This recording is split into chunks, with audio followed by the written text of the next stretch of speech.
Good morning, Your Lordship and Learned Councils. I welcome to the 6th TGA Virtual Moot Court Competition 2025. My name is K. Kishore and I will be the master for this round. I request all the participants to keep the cameras on throughout the proceedings and ensure that any technical issues be promptly communicated via the chat box. For today's preliminary session, I warmly welcome our esteemed judge Devashish Tiwari sir. Sir is an advocate on record at Supreme Court of India, bringing over years of extensive experience in diverse fields of law, including criminal law, constitutional litigation, and shareholder disputes.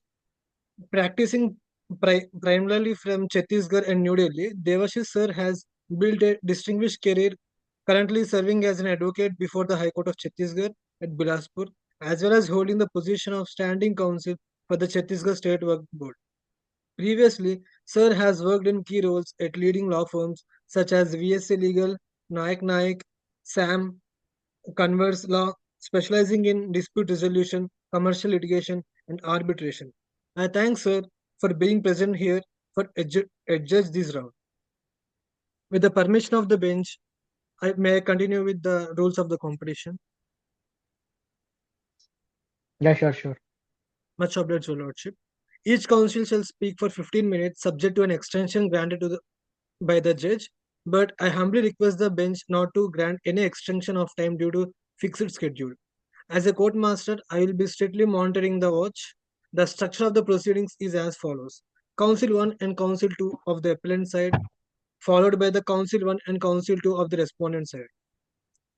By rebuttals by one counsel of the appellant and surrebuttals for the respondent is as per the discretion of the judge.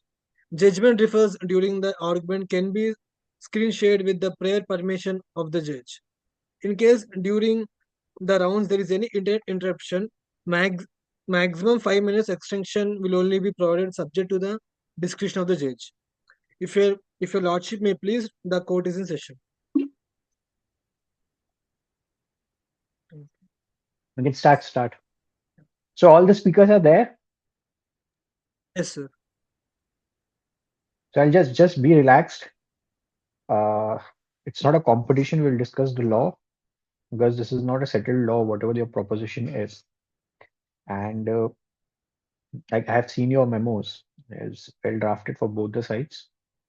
Uh, See, basically, if you're practicing as a litigant, as a in a litigation before the courts, you won't get a chance to explain the facts. If you're working in a constitutional court or Supreme Court, you have to directly come to the point. You don't have to tell me uh, bank has given loan on this date, that date.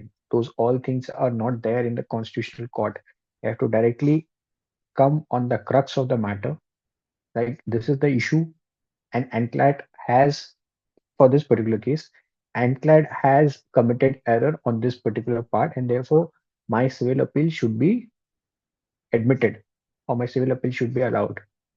So this is the practice that is there in constitutional court. But since it's a moot court competition, so I'm telling you for a practical purpose, but there's a moot court competition.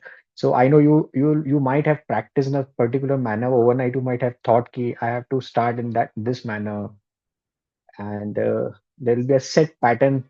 And since you're a bit novice, so I'll allow you to do it because there are also some marks, explanation of facts and all. But I'll request everyone, because now you have some time, the other speakers apart from first speaker, to just cast out or just weed out the unnecessary part of facts. I want to I'll adjudicate on the point that what all facts you have considered to be relevant and how well you have applied those facts to the law. Because one of the leading senior advocate, Dushyant Dave, has once said that if you're thorough with your facts, you have won half of your case because the law is automatically applied. I want to understand how well you have understood your case and how well you are applying the law. For me, again, I generally prefer to read a lot of lawyers. So if you've read before Memory Fades by Fali Nariman, you should not have a overdose of case laws.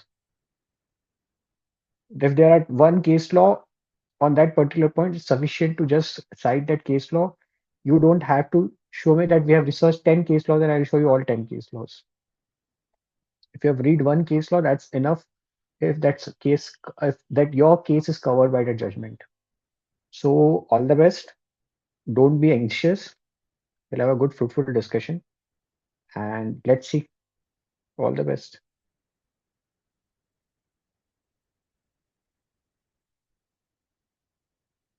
The counsel seeks permission to approach the bench. Please. Much obliged. The counsel would like to clarify if the audio and visuals are clear. Yeah, absolutely. Much obliged, Your Lordships. The counsel would like to address the bench as Your Lordship. Much obliged. The What is counsel the shall address. what Your is Lordship. the jurisdiction of this court? Under which jurisdiction you approach this court?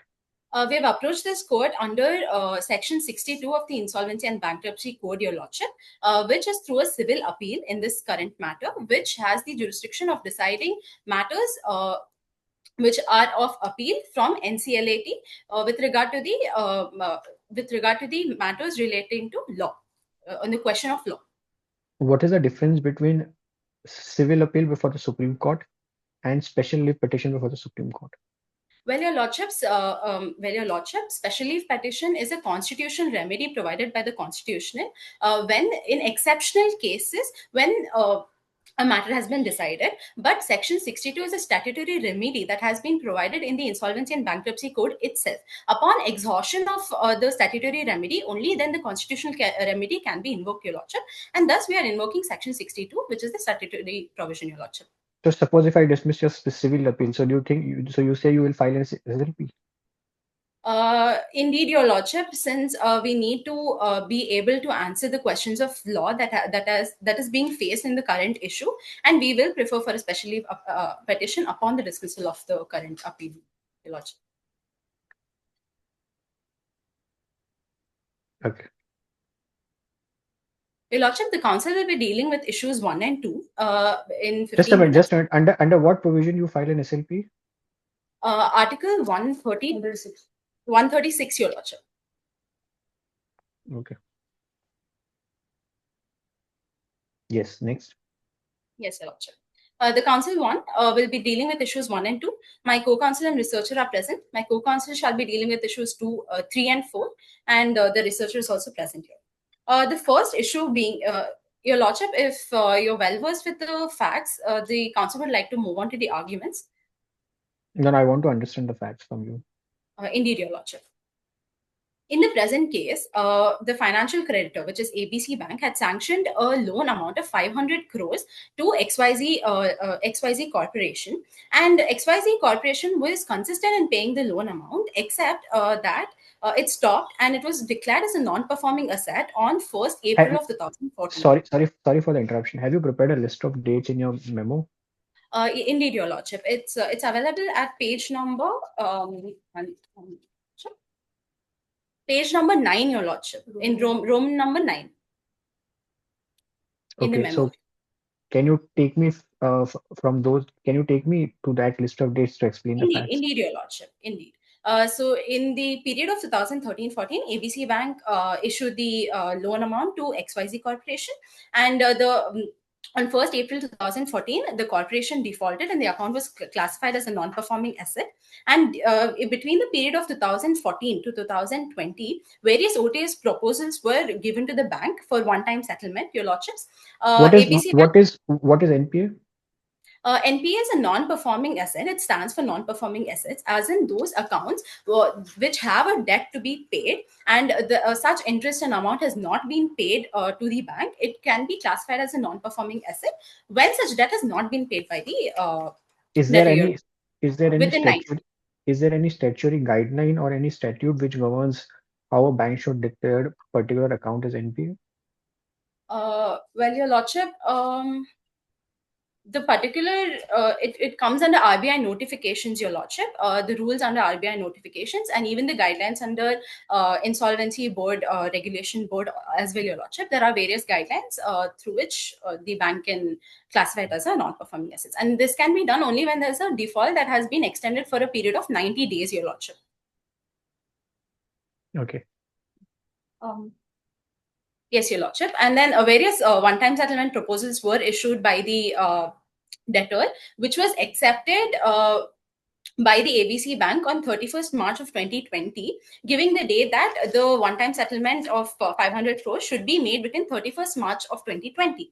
Upon this remedy also, the corporate debtor failed to make payment, and further another letter was issued upon the failure of payment as agreed in OTS. This letter was issued on 1st of February 2020, Your Lordship.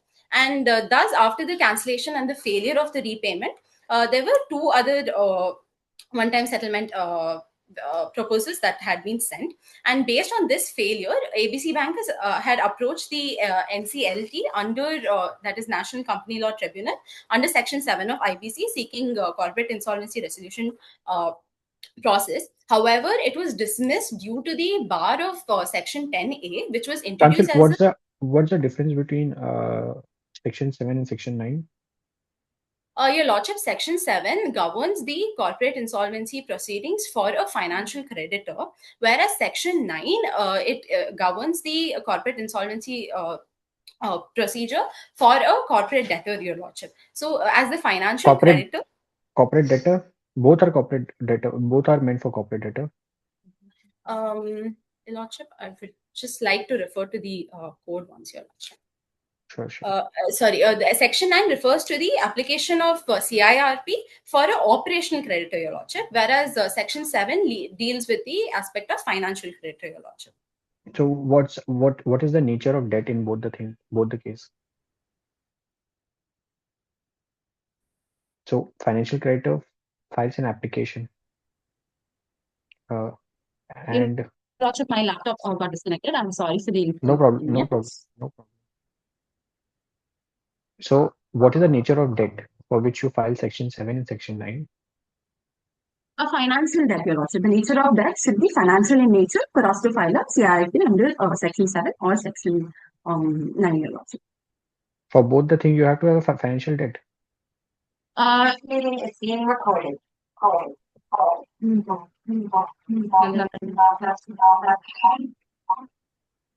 No, I Your think Lordship. For both the sections, it's not required for a financial debt.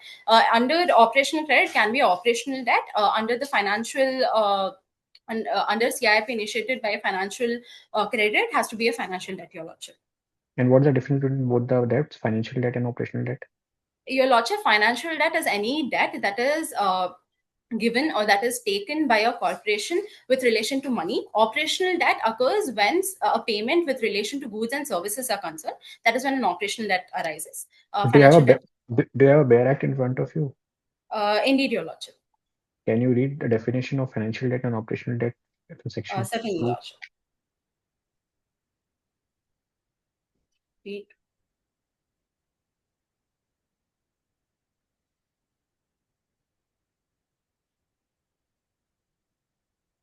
Read.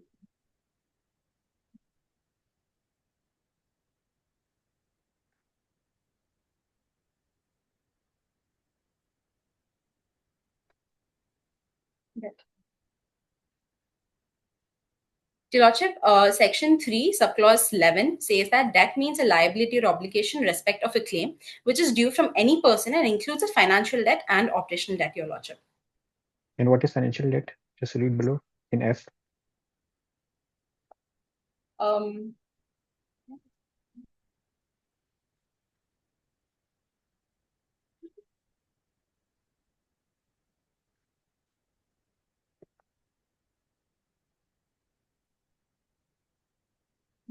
let's try.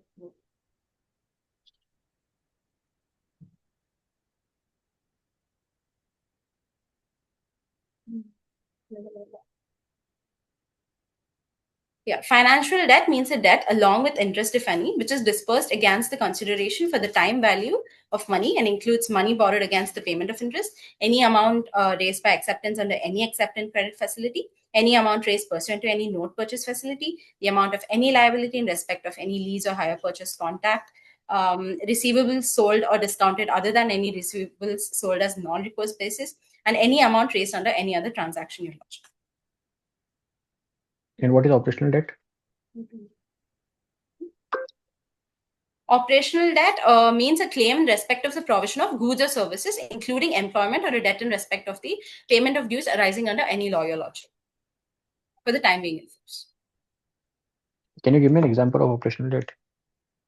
Indeed, Your Lordship. Operational debt would amount to, say, I am a corporation that has taken a loan or that has taken a financial assistance from a private corporate society or a public for the purchase of any kind of materials. If I've created a debt against another company, that would amount to operational debt. But if I do the same with a bank or any financial institutions, that would amount to financial debt, Your Lordship. Okay. To continue with the brief facts, Your Lordship, the operational debtor, the financial creditor approached the NCLT against the corporate debtor, mentioning the date of default as 1st of February 2022. And then it was dismissed by the NCLT and by the NCLT, stating that this particular provision is barred by Section 10A. Section 10A is the provision that deals, saying that it was introduced during the time of COVID for immediate relief for companies. And it states that no application whatsoever can be filed for initiation of corporate insolvency resolution process, Your Lordship. And further, the financial creditor under Section 7, by changing the table. Can I request you to read Section 10A? Indeed, Your Lordship.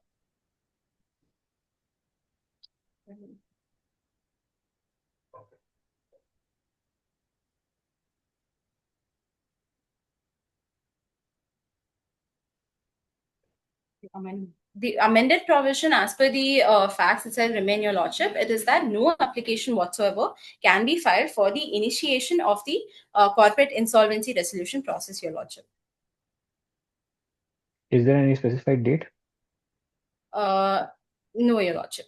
Not that has been mentioned in the memorial or the proposal. Section 10A of IBC is parameter to just show me where Section 10A has been mentioned. Certainly, Your Lordship.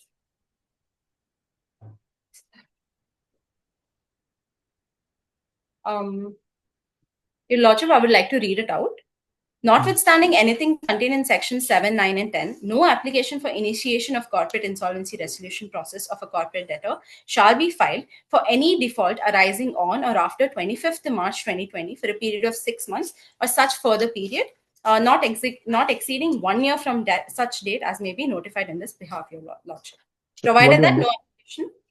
What do you understand by this provision? That this is what I was asking, the date. So date is mentioned as 25th March 2022. Right, Your Lordship. Your Lordship, the section that has been mentioned here, that is 10A, it says that notwithstanding the sections of 7, 9, and 10 of the IBC, no other application under CIRP can be admitted or can be filed on or after 25th March 2020, Your Lordship. And in the present case, for a period of 6 months.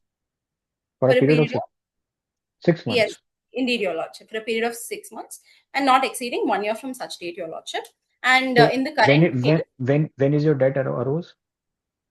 Your Lordship, the debt regarding the OTS arised on the 1st of May 2020, Your Lordship. But however, the debt arising from the non-performing asset was on 1st of April 2014 itself, Your Lordship. From then, it's been a continuing debt that has continued since 1st of April 2014, Your Lordship. So if the NPA is the 1st April 2014, and what is the limitation to file a Section 7 application? Well, the limitation is 3 years, Your Lordship, under the Limitation Act. However, here the limitation... Which article? Article 18, Your Lordship. Article 18 of the Limitation Act states that it has... No, I'm asking which article you're telling Article about. 137, Your Lordship. Okay, and don't worry about time. Just I want that whether you have understood the facts or not. So you say 3 years. 3 years already completed in 2017. Indeed, Your Lordship. However, that limitation has been extended by the acknowledgement of various letters that have been issued through OTS, your lordships, and it has been an recognized precedent that upon issuance of acknowledgement of debt, the limitation period continues, your lordship. So the limitation Which section? Which section? regarding the your lordship, just a minute. Acknowledgement of debt. Section 18 of the Limitation Act, your lordship. It says that acknowledgement of debt can be extended, your lordship. But your OTS you have cancelled on 1st May 2020, and your Section 7 application mentions that particular date of OTS cancellation as a date of default. Your lordship, I would like to clarify that we have cancelled the OTS on 1st of February 2020, your lordship, upon the failure of repayment that was not done by the corporation. We had given them the amount, we had given them the time to clear the OTS within 31st of March 2020. Upon the failure of that repayment, only then we've cancelled it, your lordship. So that date of default will be what? 1st May 2020, when you have Um, cancelled OTS. Indeed, your lordship. And that is But the then, same. That is the same date that we've approached the court, also, your lordship. your Section 10A bars anything which has to be filed after 25th March for 6 months. Indeed, your lordship, but there's the exception that 25th March, and within 6 months we can again file it, your lordship. Based on that, we have approached the court. No, With but any your read Section 10A, it says that any debt falling from 25th March 2020 to 1 year, up till 1 year, that particular will not be considered as within a period of you cannot file any IBC if any of the debt is falling within that period. So since your debt has fallen within those periods, so isn't it barred by Section 10A? um, but however, your lordship, the default amount remains the same, and all we are looking for is a resolution for the repayment of the debt that has been created by the non-payment. So indeed, if If we here go the if we go by that logic, then someone who has taken a debt in 1947 will come with the same logic that there was a debt that we want resolution. However, We your cannot. lordship, here there is a clear provision of the acknowledged extension of limitation, your lordship. If I somebody had agree. I agree if there's acknowledgement, but there's also a provision which bars the debt which is falling within this period. Your Lordship, I would just like to clarify that Section 10A, as has been mentioned in Insolvency and Bankruptcy Code, we would like to rely upon what is provided only in the proposition, which is only stating that no application whatsoever can be filed for initiation of CIRP without any period of limitation, your Lordship. So, based on this itself, we have approached the NCLT to your Lordship. Can you just show me where is that Indeed, part? your Or can Lordship, you can para number 7 of the proposal of the just a minute? indeed, your lordship.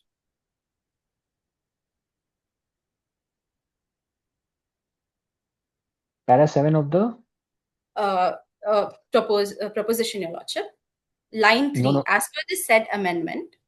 no. As per, so this is basically he just referred Section 10A IBC, which is in form, which is as it is, as it varies basis on the act.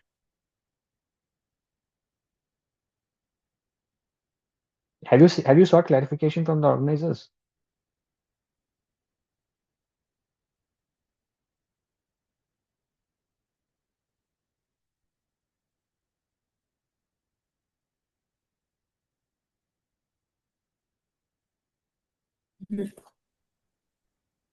Indeed, your lordship, the section 10A that has been in IBC itself states that there's a limitation period. However, we have relied only upon the proposal that says that being recorded. That says that there's no other limit. No. How can you have you seen any such provision anytime in the history of law which says they wanted to? Have you sought any clarification from the organizer that what is that exactly Section 10A they have mentioned? Indeed, certainly not your lordship. There has been no clarification How provided. how how can be a such blanket provision under any statute that will be declared as arbitrary and unconstitutional if there is such provision which says no application can be filed?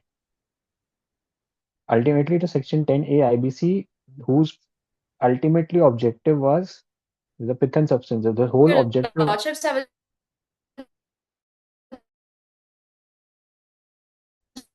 Hello, your voice is breaking. just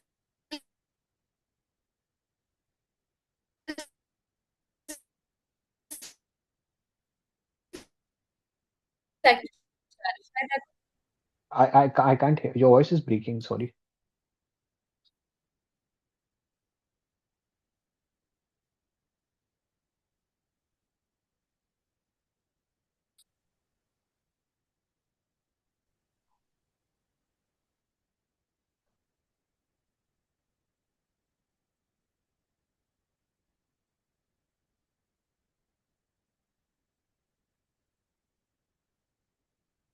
Hello.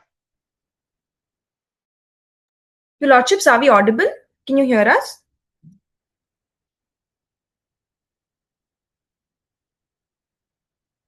और दूर करते हैं. Excuse me, are we audible? This meeting Yes, is you're being audible. recorded.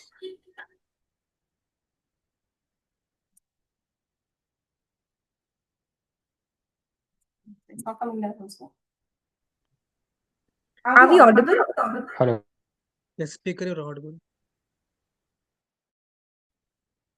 Are we audible now? Yeah. Yes, your lordship. Sir, can we go with the next speaker as we are there scarcity of time? Like we Can you already just exceeded can you the just summarize? Yeah, just a minute. Speaker one, can you just summarize your whatever your further submissions are? Indeed, your lordship. So the first I just submission. want in. I just want you to summarize in 1 minute and just give me the relevant case laws. Indeed, your lordship. Your lordship, there is no express statutory provision barring a second application under Section 7 itself. The financial creditor has filed a Section 7 IBC application before the Honorable National Company Law only based on the default that was created on 1st May of 2020, and upon dismissal of this case, only then we have approached the NCLT with a fresh application under Section 7, your lordship. In Innovative Industries Limited versus ICICI Bank, your lordships, para number 26, it was held that upon just a minute, your lordship, I would like to open the. Yes, your lordship, that there are only three criteria. Just summarize. Yes, your lordship. Shall I share the screen? Will you share the.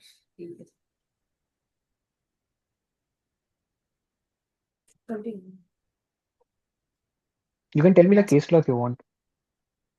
Indeed, your lordship. The case law's name is Innovative Industries Limited, which is ICICI Bank and another.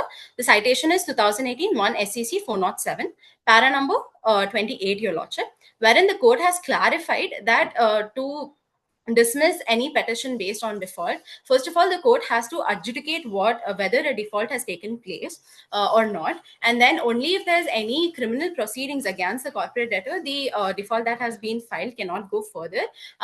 These are the two prerequisites, your lordship. Nowhere has it been mentioned that only upon a statutory bar or only upon a temporary statutory bar a section of petition cannot be filed, your lordship. Further, Section 7 under the IBC itself requires admission of the petition, occurrence of some kind of default, and application being within the limitation, your lordship. Here, the court has not adjudicated upon the matter of default and has Anything else? Anything else? in the first issue itself, your lordship. And oh no, and what second issue? What is your stand? Your lordship, second issue, it's very small, your lordship. The second issue deals with whether or not mentioning of dates of default is mandatory. And as appellants, we contend that mentioning of date of default is not mandatory, as only even though there exists form 1 under which date of default has to be mentioned, the court will consider only the acknowledgements and only the documents that have been provided in order to prove the defaults, and not the explicit mention or mentioning of the date of default, your lordship. And this was also held in Manmohan Singh Jain versus State Bank of India, your lordship, where the court has expressly stated that the mentioning of date of default is not mandatory in nature, and it is only a procedural process that has to be followed by the parties, your lordship. So broadly, your points are first that uh, number one, that the limitation period commences from 2014, and there's acknowledgement of debt, and therefore the court should incline to extend the limitation. Indeed, And your lordship. this is your first. Second, I know when you say that date of default has to be adjudicated properly. It should not on the merits, not on procedure. Indeed, your lordship. And third, Section 7 IBC, you have harp upon that uh, the limitation will not supersede the default. Indeed, your lordship. And Indeed. last one, second issue, date of default is not mandatory or not. You're relying upon Manmohan Singh Jain case saying that a date of Indeed. default is not mandatory, despite that there is a provision in form, whatever the form 3. Indeed, your lordship. Indeed. That's it. Okay, next Indeed. speaker. Thank you, your lordship. Your Lordship, as we already exceeded more than 10 minutes, I humbly request the bench not to grant any further extensions, Your Lordship. Okay.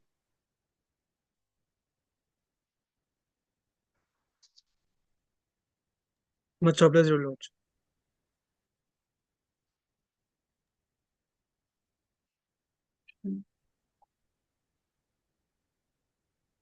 Greetings, Your Lordship.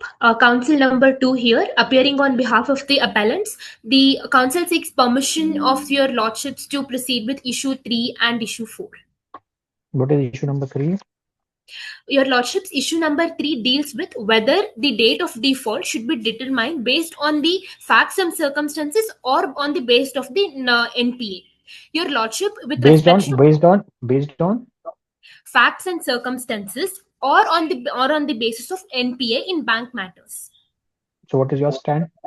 Your Lordship, the company's most humble and respectful submissions in this with respect to issue 3 is that the date of default should be determined based on facts and circumstances and not on the basis of date of NPA. Your Lordship's date of And NPA. What is the facts and circumstances in your case? Your Lordships, your question wasn't audible. Could you please pardon? So what according to you, what should be a date of default? Whether it should be 1/4/2014 or whether it should be 1 May 2020? Your Lordships, the date of default, the one which has been mentioned in the application is that of 2014, 1st of April. However, the default has occurred even before the NPA date, because RBI mandates that a loan account should be classified as NPA when the principal or interest amount has not been paid 90 days or more. Here, the date of NPA is only a regulatory classification mandated by the RBI. However, the default occurs even before the classification of NPA, which is No, so what according to your facts and circumstances is the date of default? the facts and circumstances. The actual date default occurred on 1st of January 2014, Your Lordships. Well, because there And was continuous. if you say that the date of default is 1st January 2014, Indeed, what is Your the period Lordship. of limitation? Your co-speaker has told me that the date of limitation is 3 years. Now, if we count at 3 years, on 2017, your limitation is complete. Now your application is barred in 2022 or Your 2024. Lordship, indeed, Your Lordship. Your Lordship, it has been recognized by the Honorable Supreme Court in the case of Lakshmi Surana, the Application of Limitation Act. Section 18 of the Limitation Act states that if any acknowledgement of debt has been made before the expiry of the 3 years, then the limitation period extends. So, because there was continuous acknowledgement from the year 2014, thus the limitation kept extending. Um, So thus in order, so that it's for this reason, because the date of default ex facie appears that the limitation period has expired, and it is in this respect that we contend that the date of that the default should be determined on the basis of fact When and is the circumstances. when is the last when was the last occasion when the debtor has acknowledged the debt? Your lordship, the last date when the debtor acknowledged the debt was on 1st of January 2022, your lordship. Okay, So thus, because there was continuous acknowledgement of debt in the form of OTS letters, the limitation period kept extending. So it is for this reason that merely on the date of default, but the application. why haven't you filed your first application stating these dates? Your lordship, that was because the bank had admitted an OTS had sanctioned an OTS letter by which was submitted by the corporate debtor, because the OTS because they defaulted upon the one-time settlement that the year 2020 was mentioned. However, that application got rejected on the grounds of Section 10A. We have filed a second application by citing the date of NPA, which is But nearly regular. have you taken any liberty? Have you taken any liberty to file second application from the tribunal? Your lordships, because Have you the taken fact permission to file a second application? Because if you in have not taken permission from the tribunal to file second application, then your application is barred by res judicata, section 11 of CPC. your lordship, the second application is being filed based on a different date of default, which is after the appeal was filed. Had we wanted to change the date of default, we could because the second application was filed on a different date of default. So that is why So it's a today, if you reject your today, if you reject your application, then tomorrow you will come up with some new date, so that loop will continuously going on again and again and again and again. your lordship, that is not the That case, is not because the spirit of your in lordship. adversarial litigation. You cannot agitate issues again and again. Your lordship, the date, which is 2014, is well within the limitation period. Had we mentioned a different day, had we mentioned different date which is out of the limitation period, then the application can be dismissed. However, the merits of the case clearly indicate that the application is being filed within the limitation period, and as the facts also further mention that mentioned that there is no dispute with respect to limitation. So thus the case can be entertained, your lordships. Your lordship, Okay. the council would like to quote a case from Sulochana Amma versus Narayan decided in the case of 1994. It was held that a matter can operate as a res judicata only where it has been directly or substantially, it has been adjudicated as in a degree in a degree has been provided. So section 11 of CPC further states that res judicata, because there was no decree passed with decree passed by the adjudicating authority, so thus a fresh application is being filed, your lordships. Okay. What is your stand on issue 4? Your lordship, issue 4 uh, Your lordship, issue 4 deals with whether a case can be admitted if default exists and the application is within limitation, notwithstanding an error in the date of default. Your lordships, in the present, the second application is being filed with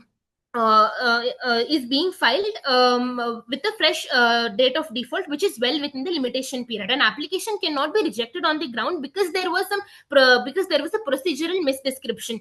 The It has been well established there has to be two preconditions which has to be met for filing an application under section 7, which is there has to be a debt and that there has to be a default. There is a clear establishment of the default which has occurred in the year 2014, and the continuous acknowledgement of debt in the form of OTS letter constitutes debt. So thus because these two conditions pre-exist, an application cannot be rejected. It has been upheld in the case of E.S. Krishnamurthy versus Bharat High-Tech Private Limited, that the Supreme Court that the Supreme Court must either admit the application under Clause A of subsection 5 of 7, or reject the application when the application is incomplete. In the present case, all the acknowledgement of OTS and all the relevant documents have been submitted before the court, and thus there is a clear establishment of Just debt wait a and minute. Just show me that highlighted the part. your lordships, the council is would like to share the screen, would I can like to see. share the case. I can see. Indeed, your lordship. So here paragraph 24 of the said case clearly But states that how is it relevant? Because it says adjudicating authority either admit the application or reject. So your application is rejected. What's the fault? What's the mistake? your lordship, the grounds on which the adjudicating authority has dismissed the application is what we are contesting, your lordship, because we are But clearly this case is not relevant according to me. uh, your lo- your lordship here. Is it you? Do you have any judgment? Do you have any judgment which say that date of default, the application should not be rejected on the basis of date of default? Your lordship on would like to present the case of Manmohan Singh Jain versus SBI. What is the year? Which year? Um, your lordships, the council seeks a minute to look into the said case. Your lordship, this was a case of 2017 where it was held that mere technical impediments or in the date of default cannot be a ground to reject such application. If it is found that it is well within the limitation period, then the application is out to be admitted.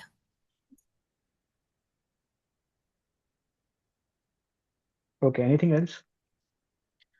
Your lordship, further submission with respect to issue 4 is that IBC is a remedial statute, and that substance over form should be considered. Merely because there was a procedural misdescription in the application, it cannot be an accurate grounds for dismissing an application. So thus it is in this with respect the council humbly prays before this court to consider substance over form, because there is clearly there is an existence of debt and default, and thus the application should be admitted under section 7, your lordships.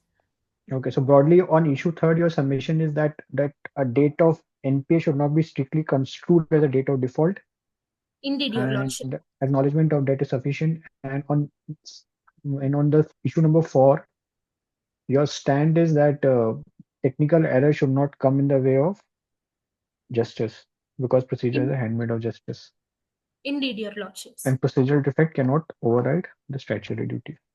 Indeed, your lordships. Anything else?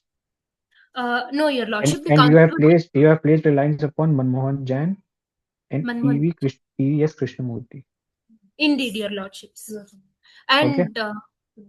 Sulochana Amma versus Narayan case, your lordships. That is for res judicata. Res judicata. Indeed, your lordships. ठीक है. If the council are satisfied with the submissions, the council would like to proceed with the prayer of the appellants, your lordships. Please.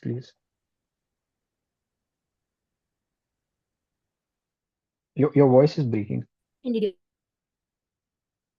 I can't. It's not audible. I'm not audible. Therefore, in the light of the contentions presented, your lordship, is the council audible now? Yeah.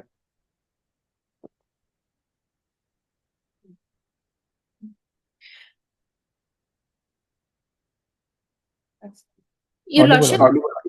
Indeed, your lordship. So, wherefore, in the lights of the contentions presented, arguments advanced, authorities cited, the counsel for the appellant most humbly and respectfully pray before this honorable court to please, to that as it may please, to adjudge and declare that one, that second application filed under section 7 under the IBC is maintainable by law, and that it is not barred by the doctrine of res judicata. Secondly, the mentioning of the exact date of default is merely procedure in nature and not a mandatory requirement. Thirdly, the date of default may vary based on facts, acknowledgement, and subsequent conduct of the corporate debtor, and that it need not be rigidly constituted to be the date of NPA. Fourthly, an application under Section 7 of the IBC must be admitted where default has occurred and the petition is within limitation, notwithstanding a procedural misdescription or variation in the stated date of default, and or pass any other order as it may deem fit in favor of the appellant to meet the ends of justice and equity. For this act of kindness, the appellant shall duty bound forever be. Okay, thank you. Can we take a 2 minutes break and then we'll start with the second team? Sure, indeed, Your Lordship.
Yes, can you start?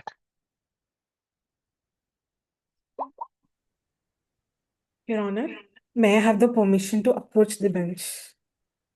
Sure, sure. Your Honor, with your permission, the counsel for the respondents would like to start.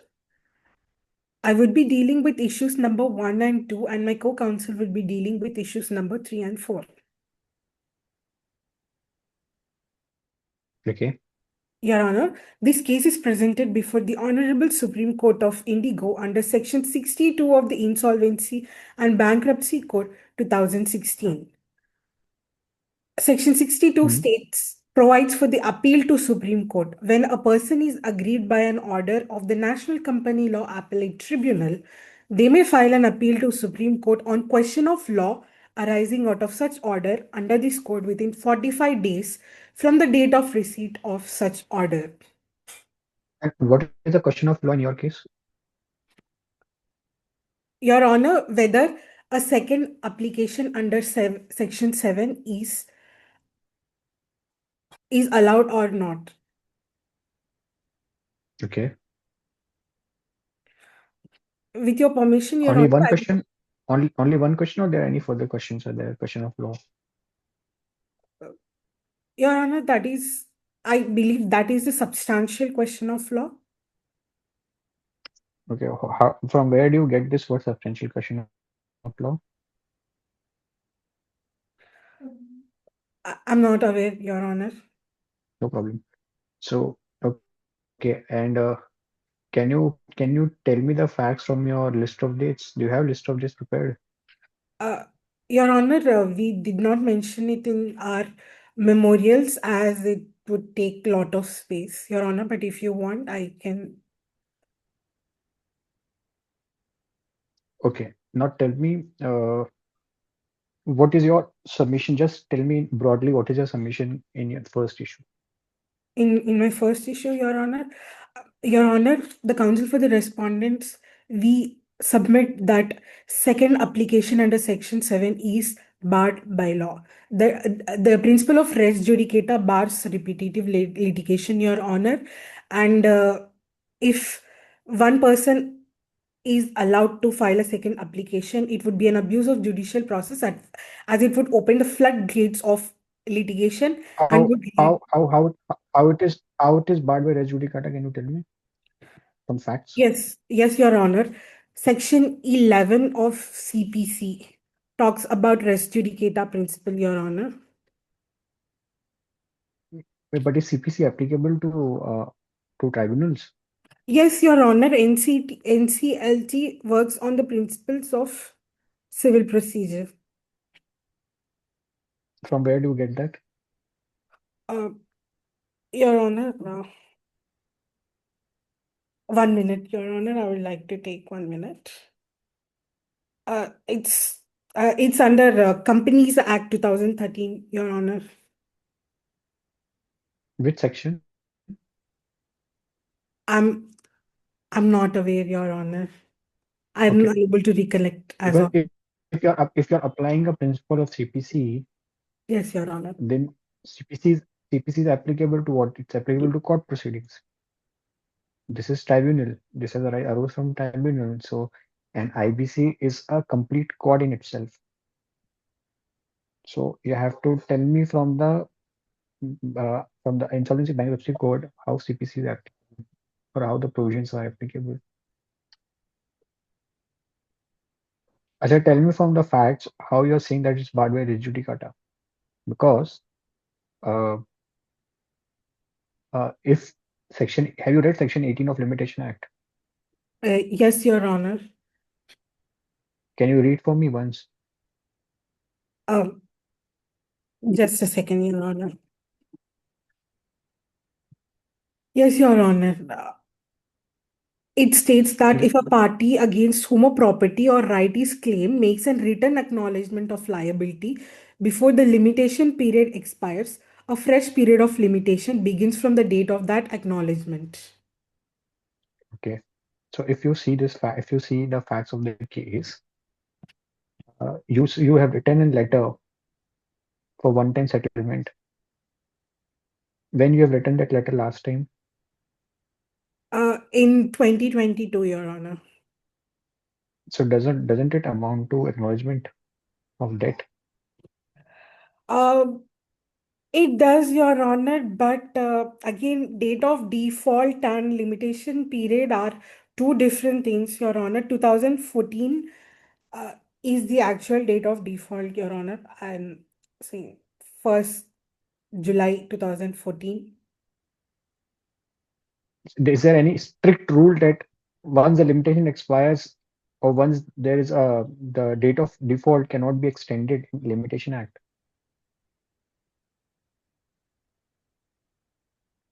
Uh, Once the date of default is there, then is there no provision from which you can extend that particular date of default? Because section 18 you read just now yes, Your Honor. itself extends the date of default.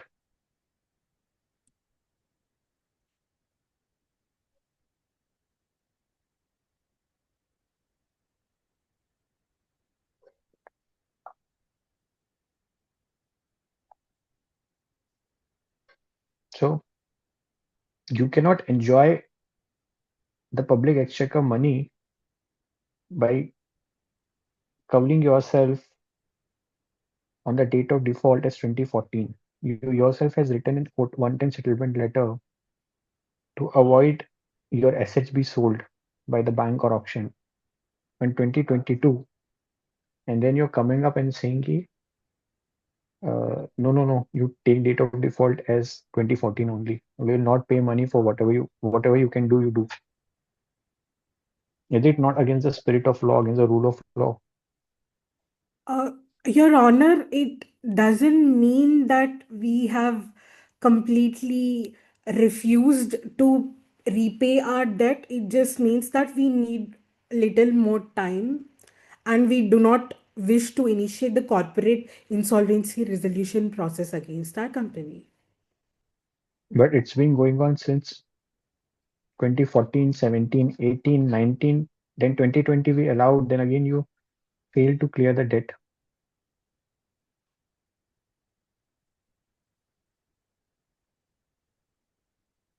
Okay, anything else you want to say on issue number one? On issue number one, no, Your Honor. Issue number two, whether date of default is mandatory or not. Yes, Your Honor. Yes, the date of default is a material fact, Your Honor. It's a very important piece of information which significantly influences a decision. If the date of default is not correct, then it shakes the whole case itself, Your Honor. Do you have any supporting case law? Yes, Your Honor. I would like to take a minute, Your Honor. No problem.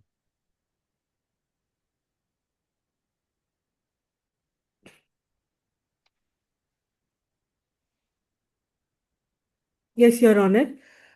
In LBF Publication Private Limited versus A&A Business Consulting Private Limited, 2023, the NCLT Mumbai bench concluded that though there is debt, the date of default cannot be determined in the absence of due date. Can you share that on the screen if possible? Or just send me the or just tell me the name. M by S Do you have the LBF. do you have the copy of the judgment with you in hand, As of now, no, Your Honor. or are you reading from news report?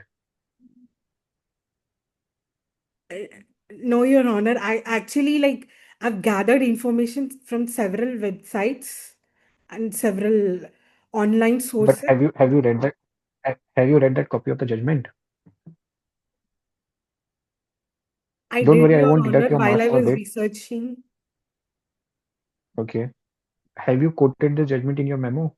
Yes, Your Honor. What page number? Just a second, Your Honor. Page number 11, Your Honor. It's footnote number 9. Page number 11 in point 5. You have cited ibclaw.in 517 NCLT. Is it a recognized reporter? Yes, Your Honor.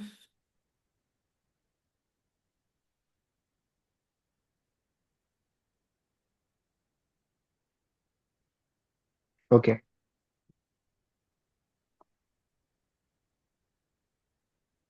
But here the date of default was missing. If you read your case law, the date of default was missing, but in their case, the date of default was there. Yes, Your Honor. I cited this case to support that date of default is mandatory and it's a material fact. Hmm. Okay. Because a clear and Anything ascertainable date of default is else? required under the IBC. Okay. Okay. Anything else? Your Honor, the appellant had changed the date of default in two separate applications. They have given two different date of defaults and they've changed it according to their own whims and fancies, Your Honor. This inconsistency demonstrates a lack of vigilance, Your Honor. Hence, why we would like to say that the NCLTs and NCLATs order for dismissal for the second application is should be upheld by the Supreme Court as well, Your Honor. But we also have a power under Article 142. You know 142 power. Yes, Your Honor, doctrine of complete justice. So we can do justice. Why should we allow you to enjoy the money without paying back to the bank? Yes, Your Honor, it's completely up to the discretion of the court. We are praying that the NCLT's order is must be upheld. It's a request from our side, Your Honor.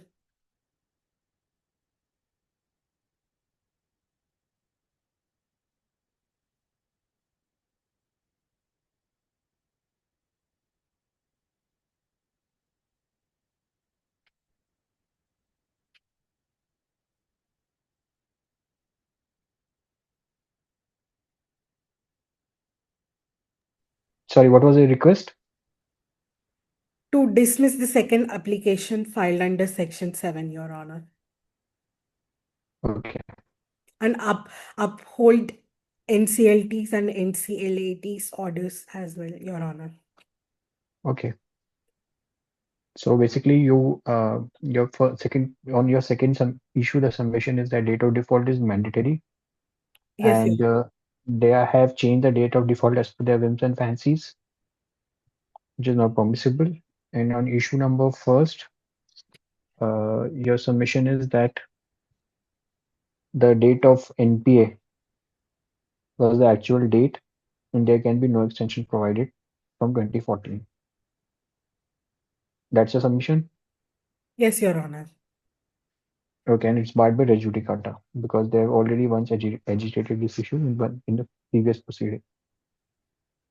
Yes, Your Honor. It involves same parties and same cause of action. Hence, we Hmm. would like the case to be dismissed. Okay, I'll dismiss. Next speaker. Thank you, Your Honor.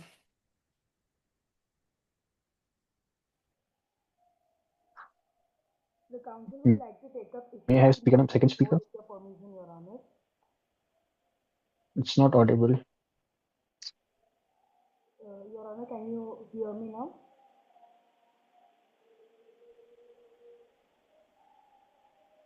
Yeah.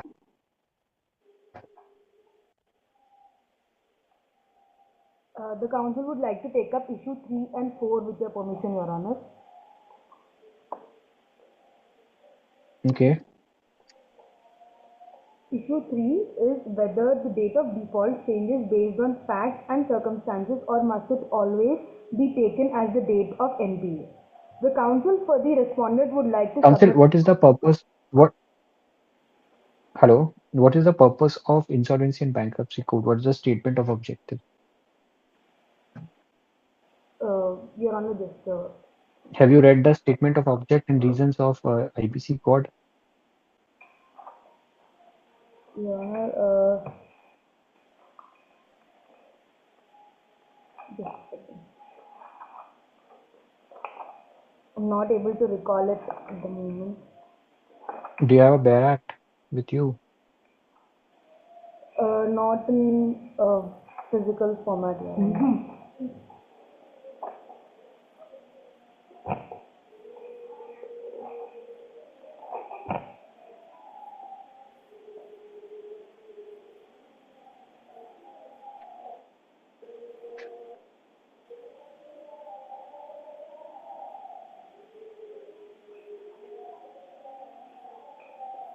The statement is for the smooth insolvency resolution, Your Honor.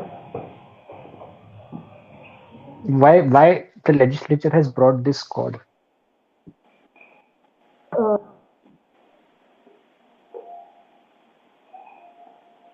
Why we need this law, IBC?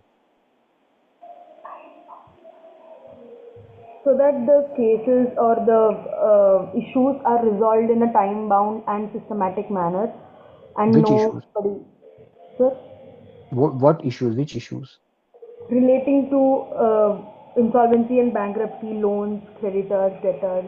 What do you understand by insolvency and bankruptcy?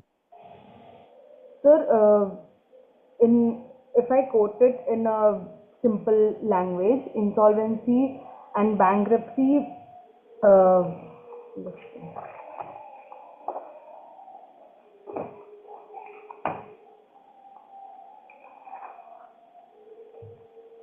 just a second, sir.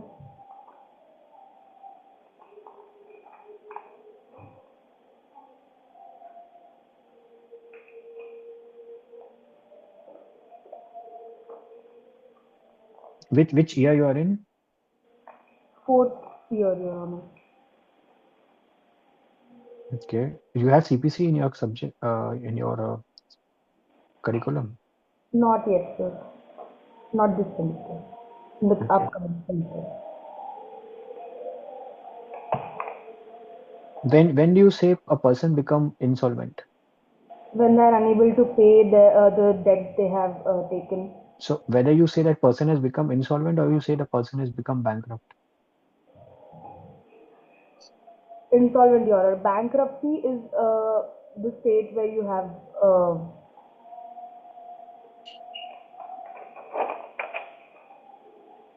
Okay, anyway, check it. Tell me, what is your submission issue number 3? so the submission in issue number 3 is that the OTS letters do not change the date of the default and NPA, and they just Is your submission not contrary to Section 18 of Limitation Act? no, sir.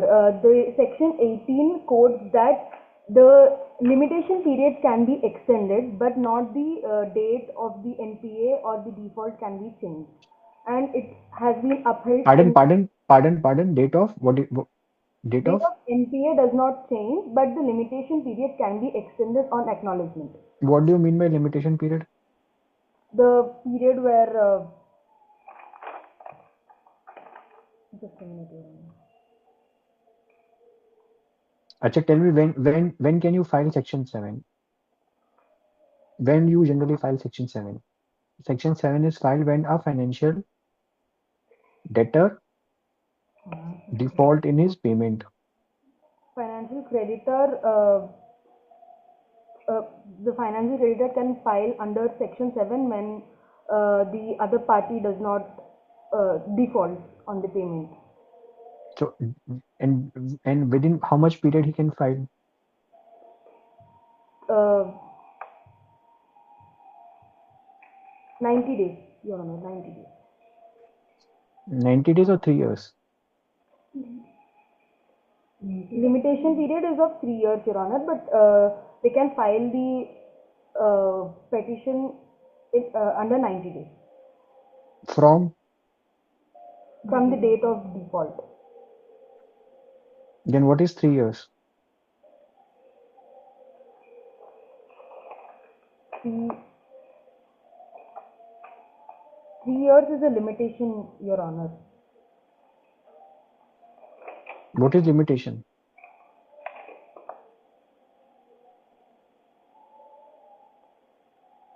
Just a second, Your Honor.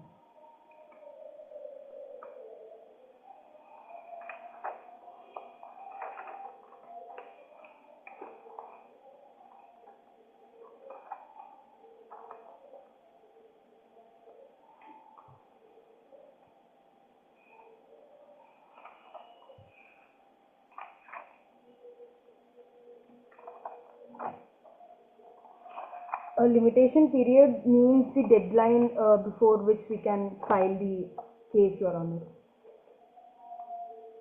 So isn't that within 3 years from the date of default in Section 7 can be filed?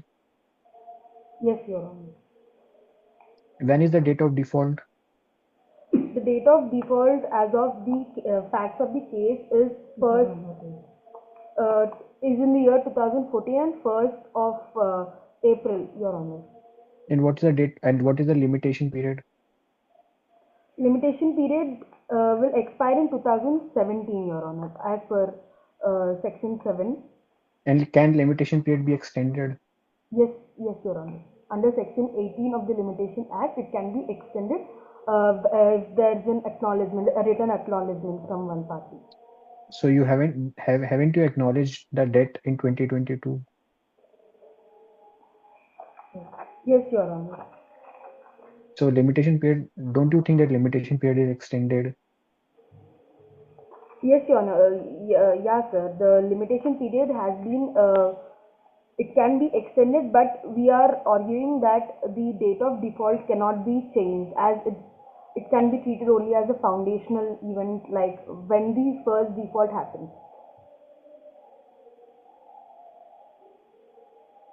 Do you have any, which statute or which case clause says that a date of default cannot be changed?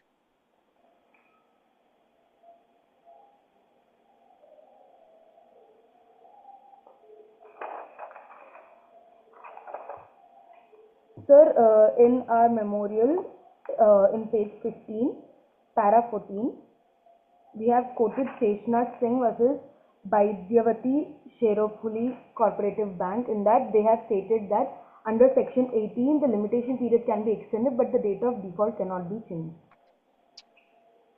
But then please see the last line.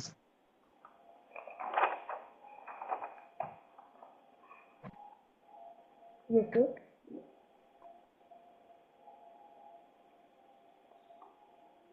Under the same para, sir, 14th para. 14 last.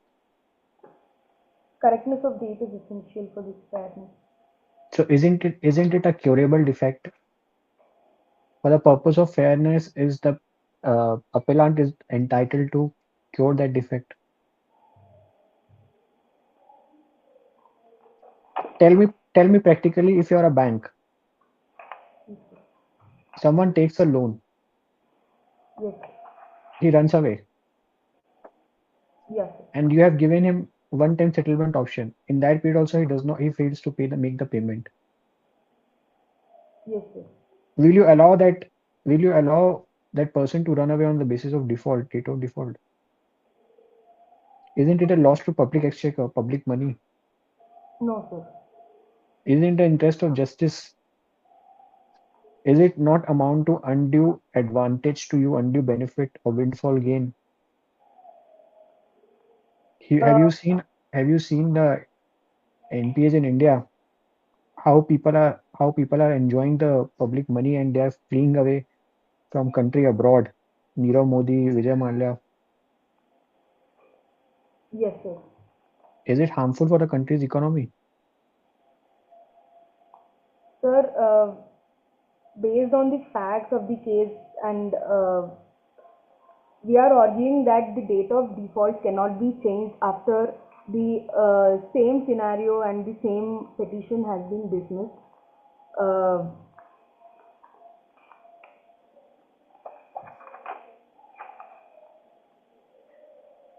we are arguing that res judicata prevents uh, the bank to file another case uh, regarding the same issues and the same circumstances, while already the NCLT and NCLAT have dismissed the first case.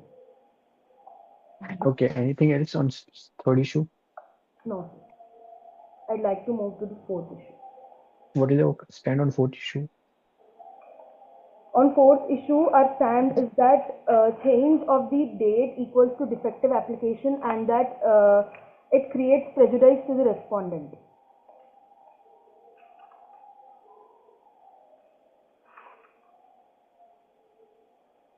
So you say, and why do you say so? Sir, since if this is allowed to, when the date is allowed to be changed, then it will give a way of others to misuse this case as the precedent and use and file more and more cases of wrong date and punish the other party. Okay. Anything else?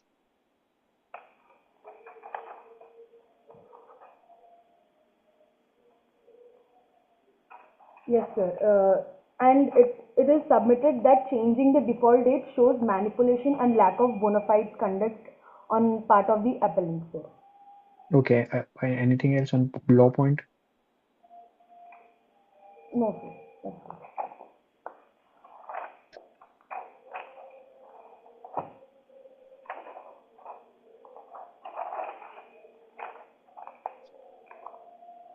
Your Honor, if you are satisfied with the arguments, Prayer. we'd like this. Wherefore, in the light of the facts stated, issues raised, arguments advanced, and authorities cited, it is most humbly and respectfully submitted before this honorable court that it be pleased to hold, adjudge, and declare that the respondent respectfully prays that this honorable court may be pleased to dismiss the appeal filed by the financial creditor and affirm the orders passed by the Honorable NCLT and NCLAT, declare that the application filed is not maintainable due to bar under Section 10A of the ITC, hold and declare that multiple applications under Section 7 of IBC on the same debt is barred by law, hold and declare that changing the date of default is not permissible, award costs in favor of the respondent, and pass any other order, direction, or relief that this honorable court deems fit in interest of equity, justice, and good conscience. For this act of kindness, the respondent shall be duty bound forever. That's all, Your Honor. Okay. Done? Yes, sir. Your Honor, the appellants can begin with the attributors. Before that, I want to ask you that are we allowing the attributors for the respondent, Your Honor? Like, it is up to your discretion to give attributors or not, Your Honor. Your Mm, Lordship. can do you, they have just ask them whether they want to rejoin? Well, I don't think so. They need to rejoin or not. That everything is covered. There's nothing with something we they have to respond. Indeed, Your Lordship.